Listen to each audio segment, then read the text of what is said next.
Good afternoon, everybody. This is Chuck Everson, and welcome to the Big East Rewind.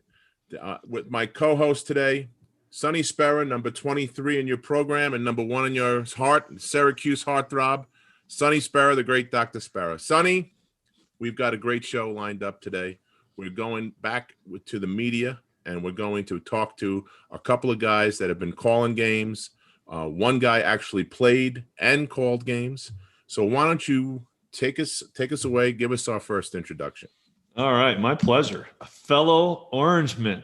I got him. I saw Sean a couple years back, and we've stayed in touch, and it's good to reconnect. I remember, Sean, when we were on campus a few times, we had some interactions. I never got down to the beautiful Newhouse School because I wasn't allowed. I was an arts and science student. And so Sean was a 1984 graduate of Syracuse. Since that time, he's done everything you can imagine. If you've never heard of him, you live under a rock. I'm sorry. He has done the voice of the Boston Red Sox from 88 to 04. He's done CBS college basketball for years. He's ESPN. And I think that's who he's with now presently for basketball. He's done Monday Night Football. He's done Monday Night Baseball. He's worked with everybody. He called the 6th overtime game in the Garden, the Syracuse UConn, and won awards for that, if I'm not mistaken, right? And well, our production did, not me individually, the entire telecast one. And he's humble as humble can be. Let's bring him on. Sean McDonough. How are you, Sean? Hey, Sean. All right, Sonny. Good to see you, Chuck. Thanks for joining. Mark Plansky, Yep. who I'm sure will write his own introduction and probably send it to Chuck. I was just about to say, he likes to be introduced. we have our other guest today is a man that really needs no introduction. So, Sean, tell us about how. I think he does, quite frankly. I kind of think he does. Mark is known as a triple threat in the business. He is the star of the big and the small screen, does color commentary for ESPN, was the star of the motion picture Celtic Pride with Damon Wayans, and he's a Villanova Basketball Hall of Famer and my brother and good friend, Mark Plansky. How are you, Mark? Yeah. Clap, clap, clap. And national champion. National champion, that's right. Sean, thank you for writing that intro.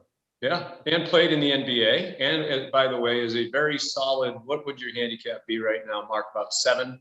It's got to be 2 above yours. That's all I know. No chance. You want Mark on your team. He's a gamer on the golf course as well. Oh, absolutely.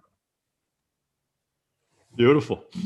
I don't know how I ended up in this podcast with the great Sean McDonough, but wow.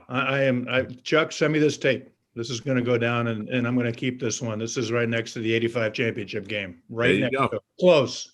Right next to it. Well, I'm a little upset because they told me it was going to be Ed Pinkney. So, Well, you guys have worked together a number of times, right? Way back in the day, not at ESPN, although I'd like to think I helped get Mark in the door a couple of years ago when he came to ESPN. Made a couple of phone calls, told the bosses, disregard everything you've heard about him. He's actually a good guy and talented. And if you watch him, he's like he is in person too. He's fun and funny and great storyteller and not afraid to speak his mind. And those are all things that are, I think, important in our business. And, I've got the face for radio too, Sonny. So what the heck? Let's just put him on high def TV, right? And Sonny was the heartthrob. Like, that was basically what I remembered about Sonny. He never saw the Newhouse School, and none of us ever saw him with another male student on campus. Whenever he was walking around, it was with at least one of the lovelies on campus, if not several. He was replaced a few years later than that by Ronnie Cycli. Like, you'd walk into a campus spot and Ronnie would be in a booth in Cosmos or something with 4 of the most attractive. Ronnie ruled the roost, man. He still does. I bet. So let's get started. Sean, talk about how you got started in the business. I know your dad, Will, was legendary Boston Globe writer and commentator. And is that something that, as a kid, you wanted to kind of follow in Dad's footsteps? Is that kind of what you wanted to do? Yeah, exactly. I grew up around it. He was best known for being a football writer, and he was the pioneer who made the transition from newspapers into TV. He actually was on the old NFL Today with Brent Musburger. I actually got a little conversation about that this week when the great Irv Cross passed away, who was another one of my dad's teammates on the old NFL Today. But yeah, when I was growing up, he covered all the sports. You know, the major league sports didn't really overlap as much as they do now. The seasons weren't as long. So even though he specialized in football, he covered the Red Sox and the Celtics and the Bruins. And we would go to Red Sox spring training for a month down in Winter Haven, Florida. And I'm probably 5 or 6 years old. And we'd get homeschooled in the morning. Then we'd go to the park in the afternoon. And the Red Sox radio announcers, Ned Martin and Ken Coleman, were nice enough to let me sit in the back of their booth because you can't bring your kids into the writer's press box. Everybody would bring their kids. So it was their booth, the radio guys. I sat there and watched them. And I remember, being probably 7 years old, having a little tape recorder, calling games off the TV. I probably knew when I was 7 that this is what I want to do. And that was all from being around my dad. Wow. That's so cool. Now at Syracuse, Sean, what did you get into at Syracuse? Because you were part of the WAER broadcast, were you not? Yeah, great student radio station there. That's why I went to Syracuse. As I said, I knew at a very young age what I wanted to do. I wanted to be a play-by-play announcer. So as you guys all know, Syracuse had and has now an even greater reputation for producing top flight play-by-play people or TV people in general, sports TV people.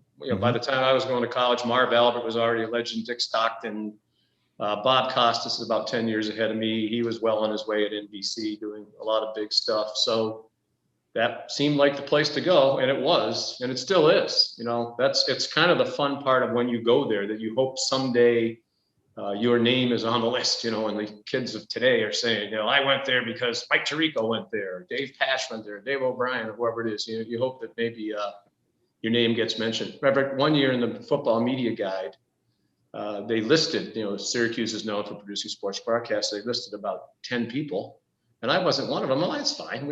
I'm probably not one of the top 10 anyway. But I grabbed Sue Edson, the sports information director. I'm like, Marty Glickman's dead. He doesn't care if he's in the book, So sometimes you're on the list and sometimes you're not. But it's going to Syracuse is one of the best things that ever happened to me. Academically, the experience you get in the student radio station, and just as you know, Sonny, it's a fun place to go to school. Yeah, and you were there as the Big East was the Big East, right? It's just starting out. So 1980. It was crazy. I was talking to Boeheim about this the other night when we had the Syracuse, North Carolina game. We were talking about the old days of the Big East, and you expected that there was going to be a fight, every night, and that the coaches might try to go after each other, which happened several times. I'm sure in games you guys played in, and the league meetings were legendary. With all those legendary coaches and big names and big egos and personalities. There's some great stories about what they talked about in meetings, what they said to each other. So that was the heyday, and for us, it was the Syracuse Georgetown rivalry more than anything else. But I missed the old Big East. When the ESPN did that 30 for 30 about the history of the Big East, I found it was it's the old Jim Valvano thing. I laughed, I cried, I got mad. It was the best basketball conference in America when they blew it up, and it's a shame.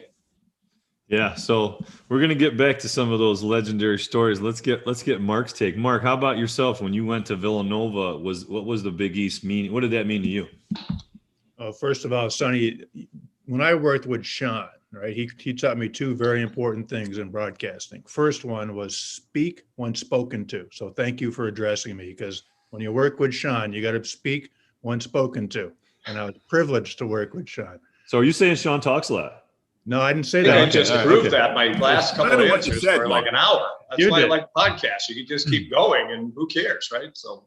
But no, well before I got into broadcasting, Chuck told me the same thing when I was a freshman, first day on campus, Sean, as a freshman recruit. Hey, rule number one, speak when spoken to. So I came from Boston as well. I grew up just north of town. Sean grew up just south of town, and both my parents were BC grads. And my dad actually was a pretty big booster for Boston College and was one of the first guys to direct some funding into the basketball program back when Tom Davis was the coach. Mm-hmm. And a good doctor. Yep.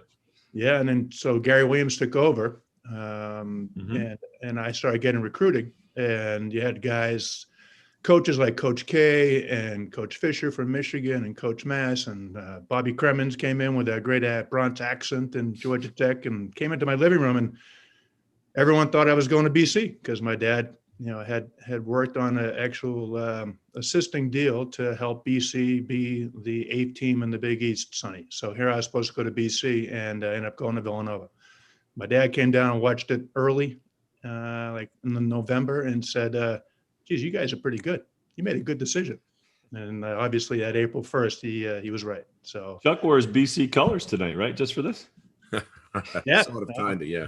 I mean, but you talk about the Big East, I played 84 to 88. I'm a lot younger than Sean. And, my freshman year, the two players of the year in the conference were the two players of the year in the country with Chris and Patrick. And guy, was so much fun going to the Dome those 4 years and playing against those great teams. Pearl, no more fun than playing against Pearl Washington. That guy hated, right, Chuck? Hated Villanova. He wanted to come to Villanova, decided to go to Syracuse in the fall. And he wanted to come to. I've heard you say that before. How do we know this? Well, if Coach Massimino was alive today, he would tell you that Pearl said, Coach, I want to go to Villanova, but I got to let you down. I'm going to go play for Coach Boeheim. And he just wanted to prove, Sean, every time he played. He probably told all the coaches that he didn't go to, that he really wanted to go there. That's like when you break up with the girl. It's not about you. It's about me. I think the exact line was, I want to get an education first. So he went to Syracuse. Right. In the Newhouse School of Communications, which Sonny has still never seen, but it is on campus. It's there. I've seen it. I never saw the library. They tell us we have one, but I never made it there. I've always passed around it. Yep. Mark, talk about playing in the Dome. Now that you mentioned it, talk about how difficult that was with that big orange backdrop and trying to find that orange rim in a sea of orange shirts. Actually, I think a lot of guys will tell you this. Sonny, you probably agree. The Dome was a great shooting environment. I actually shot pretty well at the Dome versus a lot of smaller arenas. The problem was, once the momentum went against you as the away team, you were done.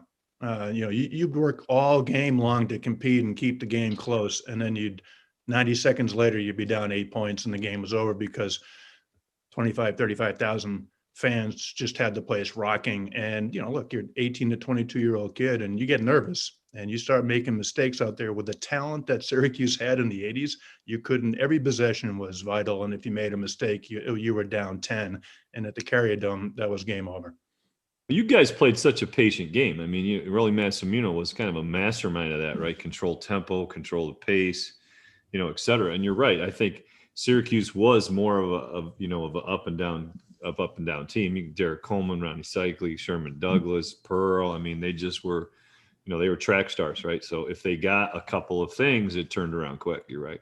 Well, my senior year was the year after that Cuse lost to Indiana in the finals. So that whole team came back. Not only were they incredibly talented, but they were obviously very experienced for, not an overly old team, veteran team. I think Derek was a sophomore. I mean, Ronnie and Sherman were both seniors, but that team had a lot of talent. And I think in the Big East, Sean, you weren't doing the games in '88, right? You didn't start to the '90s, right, in the Big East? Yeah, that was just before I started doing some Big East TV.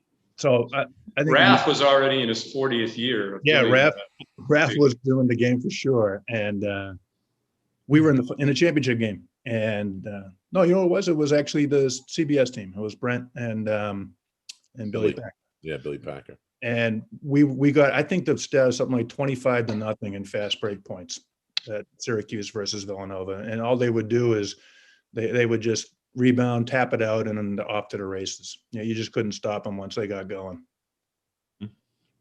Well, we didn't have a lot of success at the Palestra in my 4 years. I can tell you that. And I've shared that before. So just as much as you didn't like the Dome, I didn't like the Palestra.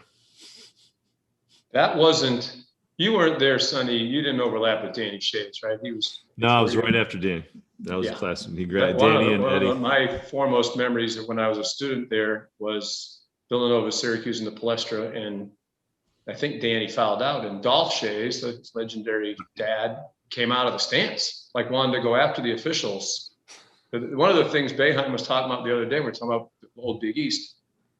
they would go to those coaches meetings, and every single one of the coaches would talk about how they were getting screwed by the refs. Yeah. And Boeheim says, well, we can't all be getting screwed by the refs when we're playing each other, so I mean, but they wanted to fire every official in the league, that this guy stinks, he stinks, when in fact they had a lot of the best officials in the country, but it was what we were talking about earlier. There was always just a rock fight. You were waiting for it to break out and for the fight to commence or come close to commencing. That was back when the Palestra had that great tradition of throwing the streamers too. I remember playing Syracuse, Chuck. So it was probably my freshman year, 85, maybe January of 85. And, I backed up a couple of pretty talented guys at Villanova, Dwayne McClain and Harold Presley at the forward spot. And for whatever reason, Dwayne McClain, might have been a minute late for pregame, Sonny. So on the board was Mark Plansky starting against Wendell Alexis. I'm a freshman, so I can't even breathe when they announce, I got cotton mouth. I get out there, and for some dumb reason, I make the corner jump shot, first bucket of the game, and the streamers come down. Coach Massimino takes me out. He goes, okay, that's enough. You can't do any better than that. Puts in Dwayne. So he played 38 minutes and 38 seconds. And Chuck, if I'm not mistaken, he was the MVP of the national game and we beat a top 10 Syracuse team at the Palestra. Yeah, but your efficiency marked that game, right? Yeah. 25 seconds, 2 points. His efficiency level was very high. That's right. Binary. Much like the 85 championship game, same thing. I went against North Carolina with 1 second to go in the first half. I caught a pass from my teammate and I hit a 3/4 court shot. I should have just stopped. I should have run off like Pearl, like my career was over. That was the loudest, when we were talking about Pearl, that's the loudest I ever heard the Dome, and maybe the loudest I've ever heard any basketball game. When Boston College they game. beat Boston College, and he threw it in from half court, and just kept great running. Story, and I don't know if it's true, but I think it's true because I heard it so many times. If you watch it, BC I think missed a free throw. Missed a free throw. Sean rebound. Like outlet it to him, he dribbles up to half court and lets it go. And as the ball's in the air, he starts running toward the tunnel toward his right where Syracuse comes out, because he said, I knew it was coming, it was going in, and I knew they were going to storm the court, and I wanted to be in the tunnel and get off the court, before the fans ran on the court. So that was, I think it was Al Albert did the TV for that, and his call, he just kind of said, "Ooh," that's like, that's about the size of it. That was a perfect call for that moment because that was incredible. Sean, as you got going in the Big East, right, you developed some really solid broadcast teams, right? One of which is with Jay and with Coach Raff. Talk about how that whole thing came about, and then because you guys just have just great chemistry, I mean, they're just a pleasure to listen to. Well, I appreciate that, guys. I would say this: if you can't have great chemistry with Raff, you can't have great chemistry with anybody. Because as we all know, he's the nicest guy on the planet, and everybody loves him. And I remember the late great Jim O'Connell was writing an article about him, and he asked if he could ask me a couple questions about Raff. I think it was Raff's like 30th Big East tournament or something. And I said, well, if you don't like Bill Raftery, there's something wrong with you. I mean, he doesn't have a mean, bad bone in his body. He treats everybody great. So, we did it for several years, and that was a blast. And then Jay Billis joined us as a sideline reporter on a couple of those big Mondays. And then they decided to, try him kind of at the table with us, and it just clicked instantly, and the two of them played off, the three of us all played off each other. We enjoyed busting each other's stones. Try to be the first one to deliver a pretty good haymaker because you knew the other two were going to come back at you at some point. So, it was like doing a game every Monday night with two of your best pals, because that's who they are. They still are. I still talk to Raph a lot, even though he's not at ESPN anymore. And usually late in the evening when he calls you from some fun place to tell you something that couldn't wait till the next morning. But so one night I got a call, and it was a coach who shall remain nameless, but he is the coach of the Villanova Wildcats. And I looked at the phone and I said, Jay, at this hour of the night, I thought it was going to be Raph. He's like, who do you think I'm with? It's like, you never know when Raph's going to call, but we had a blast. It was so much fun. And, people say it's like three buddies sitting at the bar watching the game, and that's kind of the way we felt. You're being very humble. That was must-see TV, Sonny. Like Big Monday with Big Sean, Monday. Jay. Yeah. You literally just, it was before you can get everything on your phone, on a tablet. You had to be in front of that TV because it was such a banter. The game was always great, but the entertainment came from the three of them and the back and forth and the repartee. And, they always kidded that, the big loser, the short straw guy would buy dinner, but I'm pretty sure Sean was on. Raph never bought dinner, believe me. Thankfully, Billis does all the time. Billis is one of the most generous guys I've ever met, which he should be. He has more money than God, but Raph was the one who could run up the tab, as we know. But we had a blast. I appreciate you saying, it's another Jay Wright Villanova reference, but we were doing a Villanova game, and I don't know if it was the shoot around in the morning of the game. I think it was maybe practice the day before the game, but Jake pulled me aside. He's like, can I talk to you for a second? And I'm thinking, usually when they pull you aside, it's because they didn't like something you said or whatever. But he said, I got to tell you something. He said, we were watching tape with my staff, preparing for this game. And usually when we watch the tape, if we have the TV copy, we don't listen to the announcers. We just watch the game and we talk. He said, so the other day we're watching a game that you, Jay, and Bill did, and one of my assistants said, hey, coach, can we listen to the audio? Like, I like watching these three guys. And it was really a compliment to Jay and Bill because, you learn something by what they say. It wasn't just comedy hour. If you really pay attention, Raph, for all of his slogans and everything, he works as hard at preparing for a game as anybody I've ever seen. He comes with this piece of scrap paper, it looks like, but he's got every play they run diagrammed, and he must do it at 4 a.m, but he does it. So, it was great basketball talk too, in addition to the fun. So now that you mentioned that, Sean, the preparation, talk about what goes into the prep for a game. I've been around Mark a long time, and I've seen him when he's doing his ESPN stuff. I've been in the gym with him. I know he works real hard, and he gets in there and starts talking with the coaches and the kids and stuff like that, and game film. But what's involved with, if you have a game, say on a Friday night, how long does it take you to prepare for that game, and what exactly do you do? You try to watch tapes of previous games they've played. In this day and age, it's kind of easy. Like I do the ACC every Monday now, so they're between ACC Network, ESPN. You can watch a lot of games with these teams. So, and usually, like I think the other night we had Syracuse and North Carolina. It was the third time we'd had Syracuse already. So you feel like you have a pretty good grasp. But you're watching, you're reading. It's so much easier to prepare now than it was when I first started, when there was no internet and all that stuff. I mean, I could Google anybody's name on any one of these teams and find articles and that sort of thing. Usually, as I said, we go to the shoot around in the morning of the game or the practice the day before, or both. Now with COVID, we don't do that. It's been harder to prepare this year, but we do Zooms with the coaches if they're willing to do that, which most of them are.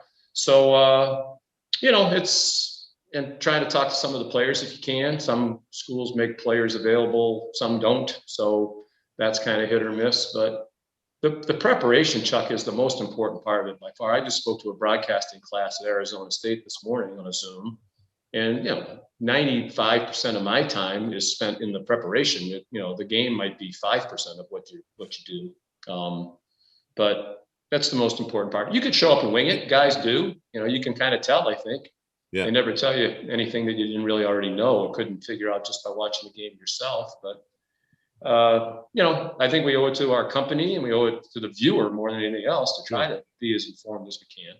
How is it different between doing the Red Sox, say, and doing Monday Night Football as far as preparation goes? The Red Sox is kind of easy because you're around it every day. You know all the people, and you're preparing just by being there almost every day. Monday Night Football, it was almost the easiest prep I've ever had. We had a researcher by the name of Jim Carr. Matter of fact, when I got the job, I replaced Mike Tirico, and he left and went to NBC. And Mike is a dear friend. We overlapped a little bit at Syracuse, and he's one of my closest friends. So he called me, and sorry for the tangent, but when I got the job in the spring, so it was the previous summer, we were doing the Open Championship, the British Open at St. Andrews. We're out to dinner one night, and he said, "Hey, my deal's coming up, and I don't know if I'm going to stay at ESPN." I'm like, "What? You're Mr. ESPN. You're doing Monday Night Football. You're hosting the golf. You're doing basketball. He said, "Well, I got a couple other opportunities," and he didn't want to be too specific, but he hinted that it was NBC, and someday might host the Olympics or do Sunday Night Football. And so I was like, He said, "And I think if I leave, they're going to give you Monday Night Football." I said, "Well, then you need to leave. I mean, whatever it takes." And so I got the call one day from John Wildhack, who's now the AD at Syracuse, but it was our boss at ESPN. And I knew Mike was wavering and about what to do. And John Wildhack called me. I answered my phone. I'm immediately thankful. I did something wrong, right? It's your boss. And he said, "Hey, I just had a call from Mike Tirico." I'm immediately thinking, I think I might like the way this is going to go. He said it was a hard decision, but he's leaving. We want to offer you Monday Night Football. But Mike, when he called me to congratulate me, he said, "They have this guy, Jim Carr, a researcher." He said, "I could do nothing else but to prepare for the game except read the notes that Jim Carr." I would literally get a 50 or 60-page document every week about the two teams, the storylines, biographical stories. It was like he did all the prep for you, knew what was important, condensed it all down to one document. And it was such a time saver. It was unbelievable. So one of the things I miss about Monday Night Football, that was a great resource to have. And he was brilliant at it. Well, he came from a news background, so he knew what was important and what wasn't. Do you get your team together like for a Monday night game? Do you get your team together and have meetings during the week about? Yeah, football, we have a ton of meetings. It's different, right? That's Monday Night Football, Gruden wanted to have, the old football coach, he wanted to have meetings to talk about when we were going to have the next meeting. It was the old joke, but it was really true. With Raftery and Billis, it was kind of at lunch on game day, we might talk for a few minutes about what we think is going to happen in the game. As Mark can tell you, a lot of it is spent just talking about what you're going to talk about in the opening on camera, who you're going to profile or whatever. So, and that was usually when someone had to deliver the hammer. I mean, I remember one day we were doing a Notre Dame game and Raph was talking about Chris Thomas, the guard. And he said, "And Jay, he makes his teammates better. Wouldn't it be nice to work with someone like that?" So it's not a great Raph imitation, but it's the best I got. How about you, Mark? When you're prepping for a game, like I've seen you go and talk to coaches. Now that you're on the other side, where Sean's doing the play-by-play, you're doing the color, and you have to add in the anecdotes, which you do pretty well. I mean, it's and I'm, I realize we're buddies and all, but I mean, it is very nice listening to you call a game, and it's really, I love the way it flows, and I love the interactions and stuff, and the stuff that you do at halftime, depending on who your co-host is, has been great too. So how does that stuff all work out for you? How do you get involved with all of that kind of extras? When you call Sonny, you realize that really crushed him to have to give me those type of I know he was stammering on a few things. Sweating. He's sweating right now. I saw his whole cadence change. Yeah. Listen, wow. Hey, Mark, listen, we get on the phone, Sonny, Mark and I, which happens probably a couple of times a week, and we do nothing but rib each other and laugh the entire time. So this is very difficult probably for both of us to keep a straight face during this whole thing. So I think you should revert to ripping each other. Let's go. That's the easiest. That's coming, Sean. That's coming. But the beauty of it. So, Sean's being very humble. He is as professional as it comes as a broadcaster, as a play-by-play guy. And when I worked with Sean, I had no idea how good he was because I was the dumb guy that was the former player that Sean welcomed into his team for the game. So 2 hours later, first time I did a broadcast with Sean, I mentioned he told me two things. The second thing he told me, which was most important, is when I say something, you have to keep asking yourself why. So if Sean McDonough says, which I actually heard you say Monday night with the Syracuse game, that Chuck Everson got a great position, down low. You can't give Chuck Everson that type of position because he's so big, it's game over. So that's just a great observation by Sean. My job is not to say, "You're right, Sean. Look, he's got 4 points." My job is to say, "Well, Sean, he started to get that position at the foul line. on the pick and roll. And the moment the pick and roll comes off, Chuck knew that if he got to that dotted line, he could turn, pivot, and he's so big, they'd have to find the ball. And once he finds the ball, Sean, he has great footwork. He was able to get the foul, draw the foul, and have a 3-point play opportunity. That is what my job is all about during the game. I actually feed off of Sean and all the play-by-play guys, and the best play-by-play guys, and I think we're looking at one here, and I think Sean will agree, Dan Schulman in college basketball is excellent as well because, for a Canadian, he knows the game very well. Ooh. And he leads Jay Billis off and right down the road, Sonny, and he knows what Jay's thinking. And when Sean and I worked after a number of games, he knows what I'm thinking. Raph and Sean are on the same page. So my job is really just to react and analyze during the game. And for me, Chuck, it's like you and I watching Jay Wright's team tonight, after this podcast, right? And just being live. It's just like, I don't understand why they're not playing zone. I don't understand why they're not extending pressure. I don't understand why they're not, shutting this guy down. And that's just observations that you just have to talk clearly to a layperson about. And it's easier when the play-by-play guy helps you and you can go back and forth. The rest of the job, like Sean said, is, my prep is not, Sean has to know the guy, his name, his pronunciation, where he went to high school, who he played for, the AAU team. My job is to talk to the coaches, not necessarily the head coach, because the head coach is trying to prep for a game, but the assistant coaches that want to be head coaches, right, Sonny? And they'll give you as much intel as they can. So I walk around and I gobble up all of it, and then I disperse it all out for 2 hours, and it sounds like I know what I'm talking about. And you fit those stories in from either the shoot around or just conversations you had an hour before the game. And it's really up to Sean to carry the show, thank God, which is why I've been in and out of, broadcasting. Right. That's so true. I mean, the analyst has to, the access to the coaches for the analysts, it's important for all of us, but, we're going to play more zone than we usually would tonight, Mark, because blah, blah, blah, so yeah. The game starts and now they start playing more zone. If they hadn't played any zone all year, he knows why. And then he can explain why he thinks, yeah, that is a good idea, or they should stick to what they're good at. But, a lot of it is the X and O part of it from the analyst. And Mark does it really well because, a lot of guys do what I call play-by-play of the replay, where they say, oh, that was a really nice shot. You're like, yeah, we all saw it. That's really not telling me anything that we didn't already know. But the good ones, like Mark, tell you something that you didn't know, or they tell you why something just happened, as he explained. Yeah, the best ones, guys, are you mentioned Big Monday, when there's no hesitation between Sean, Jay, and Raph back in the day. That's when everyone is on the same page. I've got a little aside story. When I started to work in the 90s doing this, I was privileged to work with Sean, with Mike Gorman, with Kenny Albert, and I did a game at the RAC on campus of Rutgers with the great Don Criqui. So I grew up watching, Don do all the NFL games, the Patriots games as a Boston kid. And here I am like, okay, it comes across in your email. You're doing the game, Rutgers and UConn, and you're working with Don Criqui.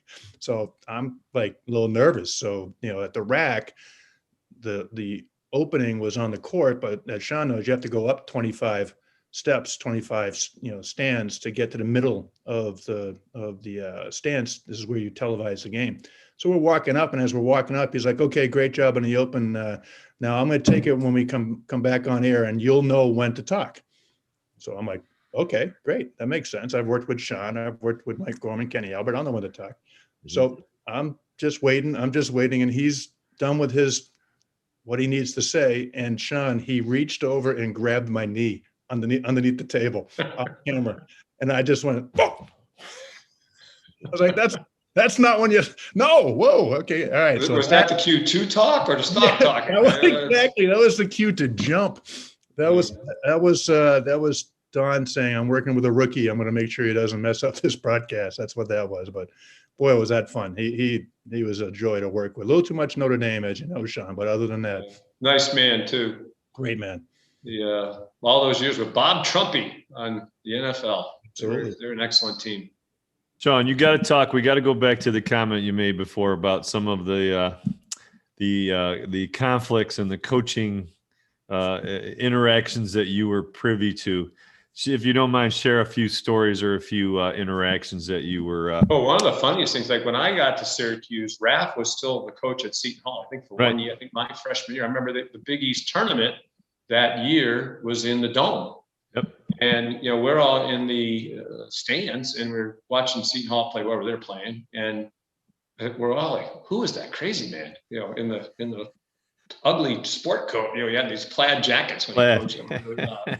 I mean, he was wild on the sideline and particularly on the officials. And so, that's kind of my first exposure to Raph was as a coach. But he and Roley back in that day hated each other. I mean, like a couple times in the, those small gyms, what was it, Walsh Gym? Walsh, yep. Like they were in the same hallway, and apparently a couple of times they tried to go after each other. And I mean, they hated each other. And then later in life, they became the best of friends, as you guys know. They lived right near each other, down in Florida, South Florida. When Roley was coaching at, I can't remember the real name of it because Raph used to call it, Northwood. They changed the name of the school, but he went to Northwood. And Raph used to call it Deadwood. And but Raph would go to the games, and Raph said there'd be 10 people at this game, and it was me, the guys in the name were Chuck Daly, Bobby Orr, and like Billy Cunningham watching Roley's teams. You left out Chuck Everson, Sean. Did you go to the Northwood games? We went down as a team. Mark's having a little fun with us, but we went down once a year as a group right up until the day he passed, and then continued the tradition for Mrs. Mass. So we would go down. I was so glad he made it to the championship game when they won that year. Yeah, it was great. But matter of fact, Jay told us a funny story. As you guys know, Jay was his assistant for a long time, and he told us. Jay told us he got a call from Roley one night, like at 6:00 at night, 6:30 at night, and he said, "Hey," now Roley was now at Northwood, and he said, "Wait, when we played whoever it was, so and so, and they ran that UCLA high-low, how did we defend that? Because I remember we did a really good job." So Jay said he starts explaining, "Well, coach, we did this, we did that, we did this," and Roley says, "Hey, Jay, could you speed it up a little bit?" And Jay says, "Well, why, coach? In a hurry?" He said, "Yeah, we're playing them in a half hour." It's about right. Yeah, but I tell you what, Sean. You talk about Jay was a longtime assistant coach, and my senior year was Jay's first year, and he's the best. He is as good a man as there is in coaching in any sport. When they won the first national championship, the shot at the buzzer there, I think the first of his, I believe it was the first of his. So I was doing the ESPN. ESPN has the international broadcast, right? So CBS has the US, but ESPN has like 200 other countries. We're very big in countries you've never heard of, from what I'm told, with the Final Four. So anyway, they win. We're done, and they're up there on the court, those raised courts at the Final Four, cutting down the nets, and Jay's standing there with Patty. And I walked over to him. I said, "I am so happy for you." I said, "I couldn't be happier if this happened to me." And he grabbed me by the shoulders and he said, "You know what's so awesome about that? I know you mean it." And I'm like, "Yeah, I do mean it, man. You're the best. You are a great guy in addition to being a great coach." So, that was one of during our lunches or dinners with Raph and Billis. We kind of list our top 5 guys of among the coaches who are our favorites to, just be around, hang around with, have a beer with or a meal with. And Jay was always in the top 5. Well, you started with the 2 best looking, Jim Boeheim and Jay Wright, right? So those were the obvious choices. Boeheim has gotten better looking over the years. Like if you see the picture of like when he played with the horn rim glasses and, I think Julie helped him a lot, stylistically, certainly. They helped mellow him a little, not a lot, but a little. He's still feisty, but. Well, I think you know this story, Sean. Sonny, my first game back, so Sean was correct earlier in this podcast. Sean is the reason I came back to ESPN 5-6 years ago. I took 10 years off to have a family and do some other work, and I left that job. And Sean and I were playing golf up in Rochester, New York, if I recall, up at the Great Oak Hill Club. And he's Coaches versus cancer. Coaches versus cancer. Or as Coach Crimmins, who I think Sonny mentioned earlier, you mentioned him earlier, used to call it Coaches for Cancer. And when he get up and speak, and Billis, who would moderate the thing most of the time, would say, Coach, we're not for cancer, we're against cancer. It's coaches versus cancer, not Coaches for Cancer. Is this light bothering you? Absolutely. We're in sunset here in Scottsdale, Arizona. If I could figure out how to do the remote control blinds there, I'd close the freaking thing. But Sean, you talk, Mark, and I'll try to figure out the. There's always a light following you, Sean. Why should it's kind of angelic, I think, almost. But it's starting to annoy me a little bit, and I'm sure it's probably annoying you and the 4 other people who are going to watch this. So you shut the shades, and so I get back up. I don't know how, but I'll figure it out. My first game back, I'm doing Villanova and Wake Forest down at Charleston tournament, ESPN Charleston tournament. So that's Danny Manning. So Danny Manning's my year, 1988 Player of the Year, pretty decent college career as the Player of the Year, and then of course played great in the NBA till he got hurt. First year back, and Coach Wright. So I forget the play-by-play guy I was doing it with, but he says, and there is the GQ of college basketball, Jay Wright. Mark, you played 1 year with Jay. What was it like? And that was my first time back, Sean, in 10 years. And without even hesitating, I go, oh, it was tough. I mean, I was a senior. He was 4 years older than me. He was an assistant coach. And without question, he got more girls than I did my senior year on campus. And then the guy just looks at me like Sean's looking at you like, you can't say that. So no. I immediately followed up with. Well, you can say it once. I immediately followed up. You can say anything on TV once. That's right. A rule that's true. I actually did it for many more games. I said, yeah, but Patty, his wife, is a doll. And I was at their wedding and they were at my wedding and everything's over. I didn't even think I said anything. And as Sean knows, like, uh-oh, you crossed the line. So I immediately get to Coach Wright after the game and say, hey, I just got to give you a heads up. In the locker room, I was like, hey, great game. But I said this. And he looks right at me, Sean, and he goes, come on, seriously? My man. Now go tell Patty. Go tell Patty.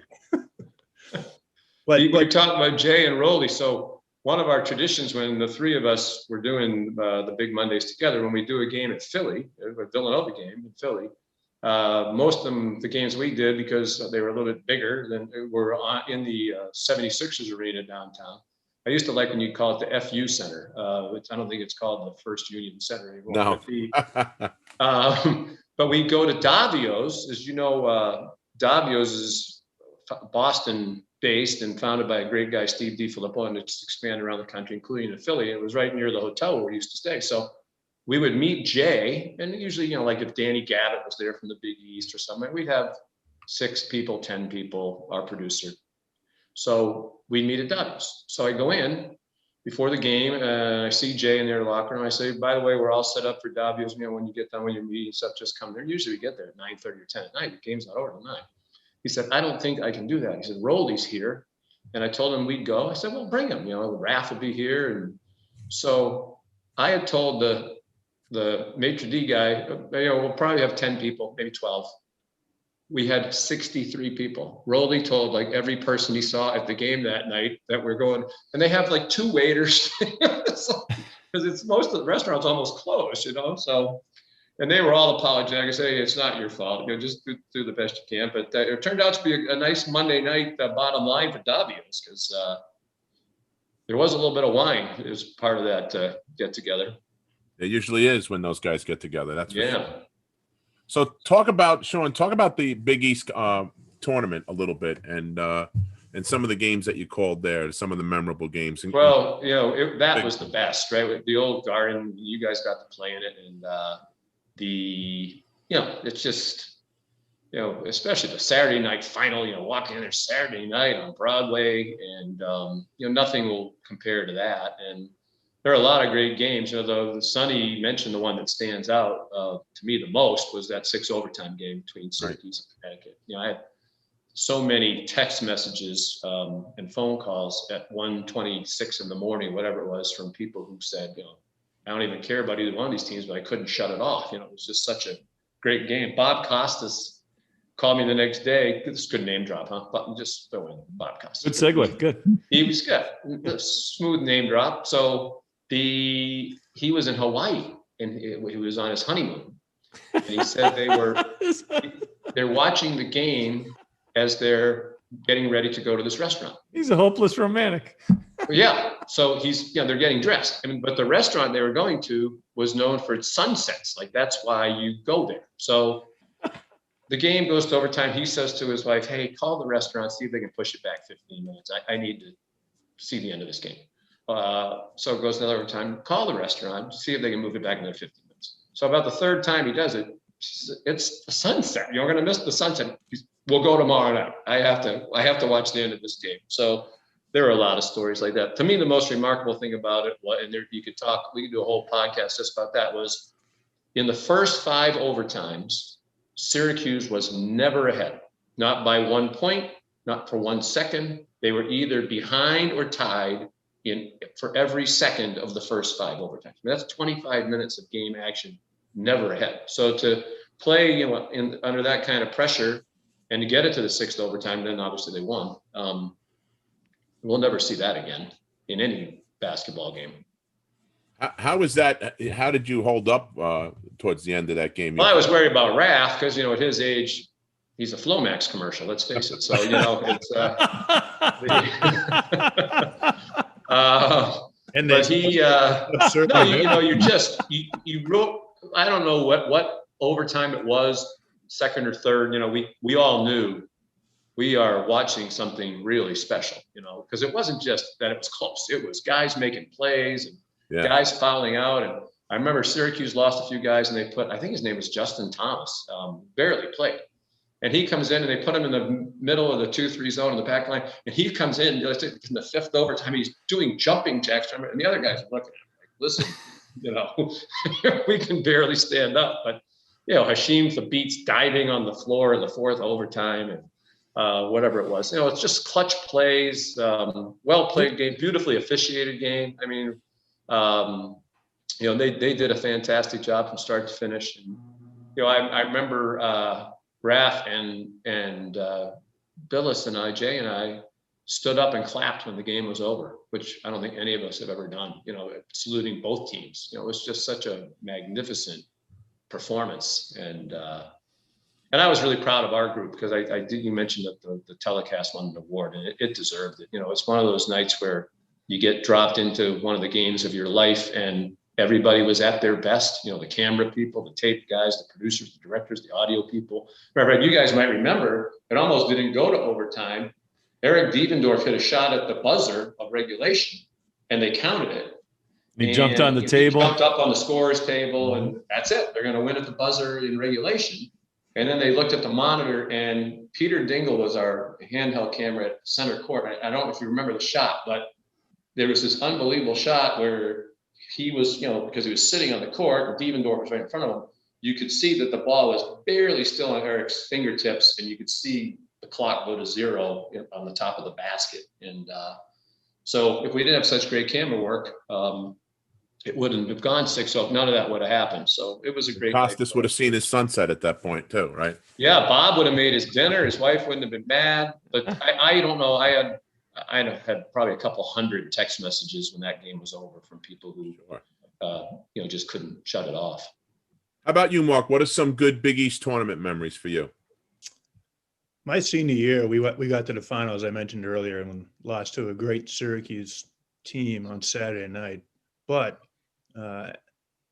actually, I think in '88, Sean, I think we played on we played on Sunday, because remember we played Sunday afternoon on national TV on CBS, and then they had selection show Sunday right after it. So it was Friday night quarters.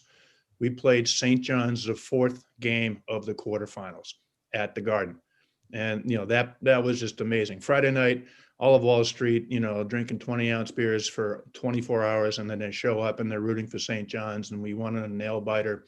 And then we played Pittsburgh on Saturday evening. That was the Saturday night game, and they were the winners of the conference, and we beat them in an upset when they had a great team with Jerome Lane and Charles Smith and Demetrius Gore and Sean Miller, of course. And then we were up against Syracuse, but as I mentioned earlier, once the the governor cap came off and they went 10-0 run, it was over. But here's a crazy thing, Chuck. If we managed to win that game and win the Big East. There was an outside chance that I might have been named the Big East tournament MVP, Sean. Can you imagine going back? That would have been the single best trivia answer no one would ever get. My mom wouldn't get it. No, come on now. I mean, Who's the people might not 88? have been the first guess, but don't. You said I was being humbled earlier, and neither one of us do that very well. But you know, you were a heck of a player. You don't play in the NBA without being a heck of a player. And yeah, that's, you know, the Big East at the Garden was the best. You know, I remember the first year where it broke up and Syracuse and the rest of them left. Billis and I were in Greensboro, and we're walking out of the hotel where about 5 or 6 teams were staying. We were going over to the gym for watch a practice, and as we're walking out the front door of the hotel, here comes Mike Bray, and he has a coffee cup in his hand, and he says, "Well, fellas, we're not in Manhattan anymore." And he turns the coffee cup like this, and it was the Waffle House, which of course is everywhere in the South, right? So it was a little different being in Greensboro than being at Madison Square Garden. But one of my favorite Big East memories was when I was in the Dome, and Leo Routens was one of my best friends in college, and still a great friend. And we had a lot of classes together, and you know, it was against Villanova where he tipped it in. I think that was the third overtime. Three overtimes, yeah. Right, and I was sitting up in the upper deck, and you know, it's really cool when you're, you know, in college and that's your buddy down there and does something like that. So that was awesome, and there was the parallel to the 6 overtime game because Andy Routens hit a huge shot. I think it was also the third overtime to kind of keep. He had a big 3 to keep it going. So, you know, it was the symmetry of that was amazing to me anyway. How about We're losing Chuck? I don't blame him, but you know, who was your toughest interview? Oh, in the Big East? Yeah. Well, John Thompson, the elder, wasn't always the easiest. You know, you had to be very careful about how you phrased the question, because if you didn't like it, he'd throw it back in your face pretty hard. His son was easier, a lot easier, actually. You know, most of them are great. Like the old days, like we talked about, you could walk into the Villanova locker room 15 minutes before the game, which Raph would do many times. And, you know, "Hey, Jay Bird, where are we going after?" You know, so back in those days, most of the coaches were like that. You know, when we were doing it, was kind of post Thompson, Carnesecca, Massimino, but it was, you know, it was Jay Wright and Bray. Mike Bray is another one of the all-time great guys. And, you know, so it wasn't confrontational of anything else. You know, if anything, we were probably too easy on a lot of the coaches because they're such a good bunch of guys. So, but John Thompson was intimidating, to say the least. How about you, Mark? When you were playing, what was the toughest place you had to play? Toughest place we had to play was probably, you know, I'm not going to say it was Cuse because we just never did very well up there. But I actually, like I said, I actually enjoyed playing there, and I enjoyed that environment. We just didn't succeed because you guys had great teams. You know, I think for us playing on campus at St. John's, the now Louis Carnesecca Arena, the former Alumni Hall, boy, they had a lot of great teams too, obviously. But after Chris left in '85, you know, they had good teams. They didn't have great talent like Syracuse did. We just couldn't win there. That gym was just tough to play at. It's right in Chuck's backyard, so he's been there. His daughter, graduate student there, and I tell you, that Alumni Hall game was, you'd walk in and you just started cringing. And even if you played a great game, you were never really comfortable, and it was just a tough place to win. Yeah, it was a tough spot. That was a real tough spot. All right. Well, guys, I think that's as good a place as any to call it a day. Thank you so much, Sean and Mark, for being with us today and giving us some insight to what it's like during the Big East during that time and the rest of your career, Sean. Appreciate your time. Thank you for coming out. This has been the Big East Rewind with Sonny Spera and myself, Chuck Everson. The Big East Rewind was produced by Nick Corus and Daryl Gurney, and you could reach us for any comments, concerns, or suggestions at bigeastrewind@gmail.com. Thanks a lot, and have a great night. Thanks, Sean. Thanks, Mark. Appreciate it. See you guys. A lot of fun. Great. A lot of Appreciate great it. memory. We really could do 5 or 6 hours on that kind of stuff. You know, one memory triggers another, and And then you just go. Yeah. yeah. Just But keep great going to with see it. you guys. Stay healthy, and hope I Partner. see you all again soon. You too. Be well. Thanks, buddy. See ya. Sean. Yeah. Bye bye. Thanks, son. Yeah. See you, Mark.